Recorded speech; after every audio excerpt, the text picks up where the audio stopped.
Hello guys, स्वागत है आप सभी का एक और न्यू वीडियो में। तो दोस्तों, आज आप देखने वाले हो इसी साल ही रिलीज हुई बहुत ही बेहतरीन और धमाकेदार मूवी को, जिसका नाम है एबिगेल। ये एक हॉरर थ्रिलर मूवी है जिसका प्लॉट काफी डिफरेंट है, क्योंकि इस मूवी में कुछ लोग अनजाने में एक वैम्पायर को ही किडनैप कर लेते हैं जिसका पिता खुद एक ड्रैकुला है। फिर आगे उन लोगों के साथ आखिर क्या क्या होता है, चलिए जानते हैं इस कहानी में। तो फिल्म की शुरुआत में हम एबिगेल को देखते हैं जो बेली डांस की प्रैक्टिस कर रही होती है। वहीं कुछ क्रिमिनल्स उसे किडनैप करने का प्लान बना रहे थे। वो उसके घर के सिक्योरिटी सिस्टम को हैक कर लेते हैं और एक स्नाइपर उसके घर में नजर रखता है। इधर एबिगेल प्रैक्टिस के बाद बाहर आती है और अपने कार से घर जाती है। घर पहुंचते ही वो क्रिमिनल्स उसकी कार देख लेते हैं और कुछ उसके घर में घुस जाते हैं। एबिगेल अपने रूम में आती है, तभी अचानक वो क्रिमिनल उसे पकड़ लेते हैं और उसे एनेस्थीसिया का इंजेक्शन देकर बेहोश कर देते हैं। घर के बाहर एक गाड़ी आती है। उसे देखकर स्नाइपर उन्हें कहता है कि बाहर कोई आ गया है, जल्दी से बाहर आ जाओ। वो फटाफट एबिगेल को लेकर बाहर आते हैं और अपने वैन में बैठकर वहां से निकल जाते हैं। पूरे रास्ते वो कैमरे से बचते हुए शहर के बाहर एक सुनसान घर में जाते हैं। वहाँ लैम्बर्ट नाम का एक आदमी पहले से ही उनका इंतजार कर रहा होता है। दरअसल लैम्बर्ट ने ही उन्हें एबिगेल को किडनैप करने को कहा था। फिर वो उन सबको घर के अंदर ले जाता है और उन्हें कहता है कि तुमने 50% काम कर लिया है, अब बस हमें इसके पिता से पैसे मांगना है। पैसा मिलने के बाद तुम सभी करोड़पति बन जाओगे, क्योंकि इसका पिता बहुत अमीर है। दरअसल उन किडनैपर्स को ये पता ही नहीं होता कि उन्होंने किसे किडनैप किया है और उसका पिता कौन है। वो लैम्बर्ट से पूछते हैं कि उसका पिता कौन है, पर लैम्बर्ट उन्हें कुछ नहीं बताता। वो उनसे कहता है कि ये बस 24 घंटे का काम है, तब तक तुम लोगों को उसका ध्यान रखना होगा, जब तक उसका पिता पैसे नहीं दे देता। फिर वो उन सब का फोन ले लेता है और जाने से पहले उनसे कहता है कि तुम उन चूहों की तरह हो जो पिंजरे में फंसने वाले हैं। ये कहकर वो चला जाता है। ग्रुप को उसकी बात समझ नहीं आती, पर वो उसकी बातों पर ध्यान नहीं देते और ड्रिंक करने के साथ आपस में बात करते हैं। दरअसल उन सबको एक दूसरे के बारे में कुछ पता नहीं होता, वो बस इस किडनैपिंग के लिए एक साथ हुए हैं। फिर जोई एबिगेल को चेक करने जाती है, जहाँ एबिगेल डरी होती है। वो उससे कहती है कि मुझे मत मारो। जोई उससे कहती है कि हम तुम्हें नुकसान नहीं पहुंचाएंगे और पैसा मिलने पर हम तुम्हें छोड़ देंगे। एबिगेल कहती है कि तुमने गलत किया है, मेरे पिता बहुत खतरनाक हैं और उन्हें मेरी कोई परवाह नहीं। जब जोई जा रही होती है तभी एबिगेल उससे कहती है कि तुम्हारे साथ जो होगा उसके लिए मुझे बहुत अफसोस है। नीचे जोई फ्रैंक से कहती है कि मुझे लगता है कि उसका पिता कोई माफिया है, पर फ्रैंक उसकी बातों पर यकीन नहीं करता।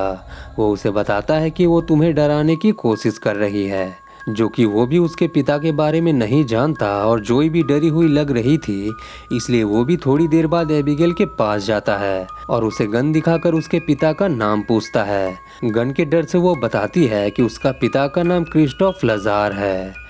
ये सुनकर फ्रैंक घबरा जाता है और ग्रुप के पास आता है। वो उनसे कहता है कि तुम मेरा हिस्सा ले लेना, मैं यहाँ से जा रहा हूँ। सभी उससे ऐसा करने का कारण पूछते हैं।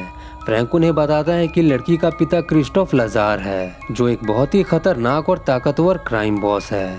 वो सदियों से क्राइम की दुनिया पर राज कर रहा है, पर अब तक वो जिंदा है। जोई और रिकल्स भी लजार को जानते हैं, पर उसे आज तक किसी ने नहीं देखा, या फिर जिसने भी उसे देखा वो जिंदा नहीं बचा। लोग कहते हैं कि वो एक अर्बन लेजेंड है, वो कभी मर नहीं सकता। मतलब सीधा सीधा कहें तो लजार एक ड्रैकुला है।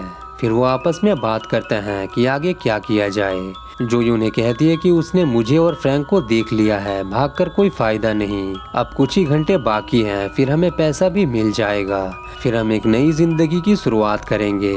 अच्छी जिंदगी के लिए हमें ये रिस्क लेना पड़ेगा। वो सब तय करते हैं कि वो सब बाहर कड़ी नजर रखेंगे और घर के सभी खिड़की दरवाजों को अच्छे से बंद कर देंगे। जब जोई खिड़की चेक करने के लिए लाइब्रेरी में जाती है तो वो वहाँ एक तस्वीर देखती है, जिसमें एक लंबा और भयानक सा आदमी था और उसके साथ एक लड़की भी थी। इधर सैमी अपने रूम में टीवी देख रही थी, तभी डीन उसे डरा देता है, जिससे सैमी को गुस्सा आता है और वो उसे रूम से बाहर निकाल देती है। नशे में डीन घर में इधर उधर घूमता है। घूमते घूमते वो एक अंधेरे कमरे में जाता है, जहाँ कई सारी पुरानी तस्वीरें होती हैं जो कई सौ साल पुरानी हैं। उनमें से एक तस्वीर में एक लड़की होती है जो बिल्कुल एबिगेल जैसी थी। फिर वो किचन के पास जाता है और एक चूहे को देखकर डर जाता है। अचानक कोई उसका पैर पकड़ता है और उसे अंधेरे में खींच लेता है।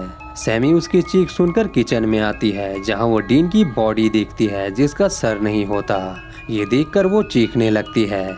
जल्दी वहां बाकी के लोग भी आते हैं और डीन की बॉडी देखकर डर जाते हैं। रिकल्स को लगता है कि ये वेल्डेज का काम है जो लजार का हिटमैन है, वही किसी को इतनी बुरी तरह से मार सकता है।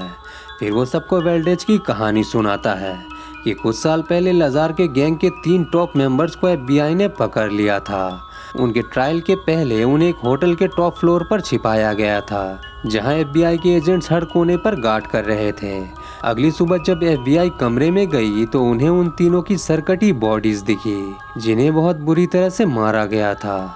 लेकिन हैरानी वाली बात ये थी कि उस कमरे में जाने का कोई रास्ता नहीं था। एक दरवाजे के अलावा कमरे में सिर्फ एक खिड़की थी जो 23वें माले पर थी। ये जरूर वेल्डेज का ही काम है, शायद वो घर में आ चुका है। फिर वो एबिगेल को चेक करने जाते हैं जो बिल्कुल ठीक थी। रिकल्स अभी भी वेल्डेज से डरा हुआ था इसलिए वो जाने लगता है। लेकिन जैसे ही वो दरवाजा खोलता है तो सब लोग शॉक हो जाते हैं जब वो एक बैरेट गेट देखते हैं। पीटर उसे धक्का मारकर खोलने की कोशिश करता है लेकिन वो नहीं खुलता। तभी एक सिक्योरिटी सिस्टम एक्टिवेट हो जाता है जिससे सारी खिड़कियां सील्ड हो जाती है। मतलब अब ये लोग इस घर में ट्रैप हो चुके हैं। रिकल्स अपनी गन को चेक करने जाता है पर उसकी गन गायब हो चुकी थी। जोई जल्दी से एबिगेल के पास जाती है और उसे पूछती है कि क्या तुमने फ्रैंक के अलावा और किसी को भी देखा है। वो कहती है कि मैंने किसी को नहीं देखा। जोई उससे और भी कुछ पूछती है पर एबिगेल कहती है कि मैं तुम्हें नहीं बता सकती। फ्रैंक ने मुझे धमकी दी है कि अगर मैं तुम्हें कुछ भी बताऊं तो वो मुझे मार देगा। जोई के जोर करने पर वो बताती है कि फ्रैंक मेरे पिता के लिए काम करता है और वही वेल्डेज है। फिर जोई रिकल से मिलती है और उसे फ्रैंक के बारे में बताती है कि वही वेल्डेज है। फिर वो घर से बाहर निकलने का रास्ता ढूंढते हैं लेकिन तभी कोई रिकल्स को बेरहमी से मार देता है। ये देखकर जोई डर जाती है और फ्रैंक पर बंदूक तान देती है और उस पर वेल्डेज होने और रिकल्स को मारने का इल्जाम लगाती है। फ्रैंक कहता है कि वो लड़की तुम्हें भड़का रही है, अगर मैं वेल्डेज होता तो तुम लोगों को कब का मार चुका होता। फिर वो पीटर को उसको मारने भेजता है, बाकी सब भी उसके साथ जाते हैं। जोई पीटर को ऐसा करने नहीं देती, दोनों में बहस शुरू हो जाती है। इसी बीच एबिगेल अपनी हथकड़ी खोलती है और अपना भयानक चेहरा दिखाती है जो एक वैम्पायर थी। उसे देखकर सभी बहुत डर जाते हैं। फ्रैंक उसे शूट करता है पर थोड़ी देर बाद वो फिर से उठती है। जोई उस पर कई गोलियां चलाती है पर उसे कुछ नहीं होता। फिर वो उसे कमरे में बंद कर देते हैं। यहाँ उन्हें पता चल जाता है कि एबिगेल ही वेल्डेज है जिसने FBI के नाक के नीचे से उन तीनों को मारा था। फ्रैंक कहता है कि किसी वैम्पायर को मारने के लिए उसके दिल में वुडन स्टिक घुसाना पड़ता है, इसलिए वो पीटर को पुल स्टिक लाने भेज देता है। जोई कहती है कि एबिगेल को मारने से उसका पिता लजार हम सबको मार देगा। फ्रैंक कहता है कि बात का बाद में सोचेंगे, पहले हमें अपनी जान बचानी चाहिए। फिर वो सब स्टिक लेकर एबिगेल को ढूंढते हुए लाइब्रेरी में पहुंच जाते हैं जहां एबिगेल डीन की बॉडी के साथ डांस कर रही होती है। फ्रैंक उस पर स्टिक से हमला करता है पर वो स्टिक को फ्रैंक के पैर में घुसा देती है। फिर वो पीटर पर हमला करती है और उसे जख्मी कर देती है। उसे पीटने के बाद वो सब वहां से भाग जाते हैं। एबिगेल उनका पीछा नहीं करती क्योंकि वो उनके साथ खेल रही थी। फिर जोई फ्रैंक के पैर पर पट्टी बांधती है और उनसे कहती है कि जब हमने उसे किडनैप किया था तो उस पर एनेस्थीसिया का इंजेक्शन काम किया था जिससे वो बेहोश हो गई थी। अगर हम दोबारा उसे इंजेक्शन दे दे तो वो बेहोश हो जाएगी। फिर वो सब अलग अलग होकर उसे ढूंढने जाते हैं पर पीटर उसे नहीं ढूंढता। वो वॉकी टॉकी में उन्हें बताता है कि हम उसे नहीं जीत सकते, वो लड़की बहुत ताकतवर है। तभी हम देखते हैं कि एबिगेल उसी के पास आती है। उसे देखकर पीटर डर जाता है और वहां से भागता है। एबिगेल डांस करते हुए उसका पीछा करती है। उसकी आवाज़ सुनकर वहां फ्रैंक आता है। एबिगेल पीटर को छोड़कर फ्रैंक के पीछे लग जाती है और उसे सीढ़ियों से गिराकर उसके ऊपर बैठ जाती है। सैमी उसे पकड़कर खींचती है पर एबिगेल उसके हाथ पर काट लेती है और फ्रैंक का पैर पकड़कर हवा में उड़ने लगती है। तभी अचानक वहाँ पीटर आता है और फ्रैंक को छुड़ाकर एबिगेल को नीचे दबा देता है। वो छूटने की काफ़ी कोशिश करती है। तभी जोई उसे इंजेक्शन लगा देती है जिससे वो बेहोश हो जाती है। जब एबिगेल को होश आता है तो वो एक एलिवेटर में लॉक होती है जोई उसे कहती है कि अगर तुम हमें यहाँ से निकलने का रास्ता बता दो तो हम तुम्हें छोड़ देंगे। एबिगेल कहती है कि भला क्यों, मैंने ही तो ये सब प्लान किया था। मेरे ही कहने पर लैम्बर्ट तुम लोगों को यहाँ लाया था क्योंकि वो मेरे ही लिए काम करता है। तुम सबको लग रहा था कि तुम लोगों ने मुझे किडनैप किया था। नहीं, मैंने तुम्हें किडनैप किया था तुम लोगों को मारने के लिए। फिर वो एक एक करके सबका असली नाम और उनकी बैक स्टोरी बताती है कि वो पहले क्या क्या करते थे और यहाँ पर क्यों आए हैं। वो ये भी बताती है कि तुम लोगों की वजह से कभी मेरे पिता को नुकसान पहुंचा था, जिसका बदला मुझे लेना है। फिर वो उनसे कहती है कि तुम लोगों में से जो भी मुझे बाहर निकालेगा मैं उसे छोड़ दूंगी।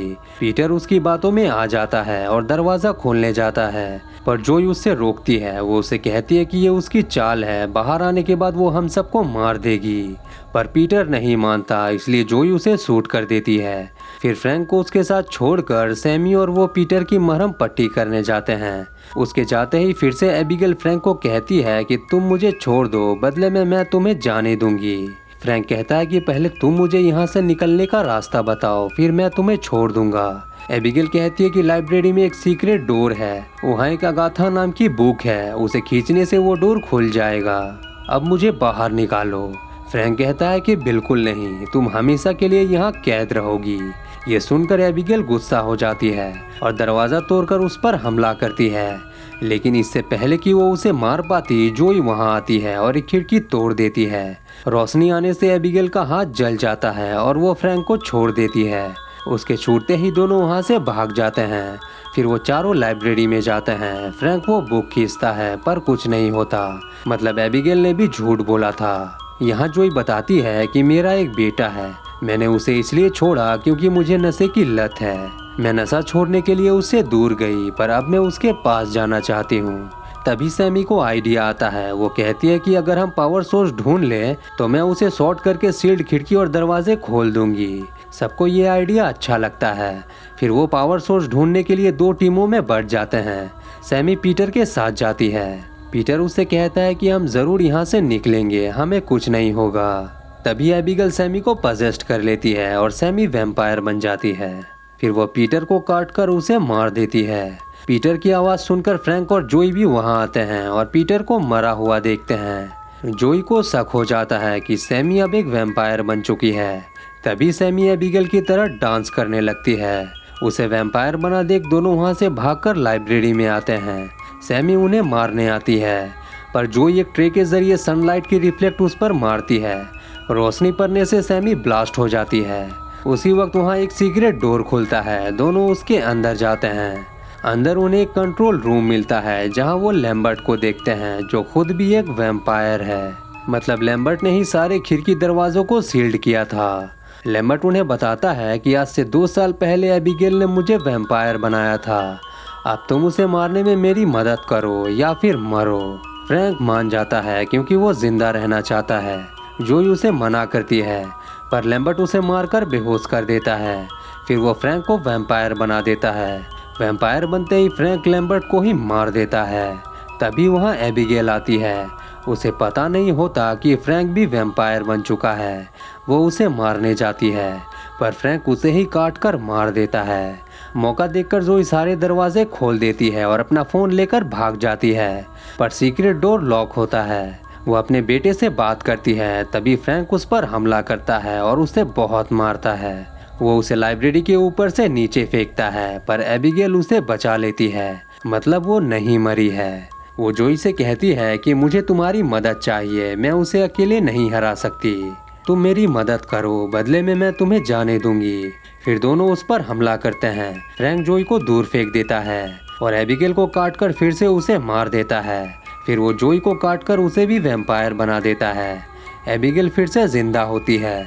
इस बार फ्रैंक जोई को उसे मारने को कहता है, पर जोई उस पर ही हमला करती है।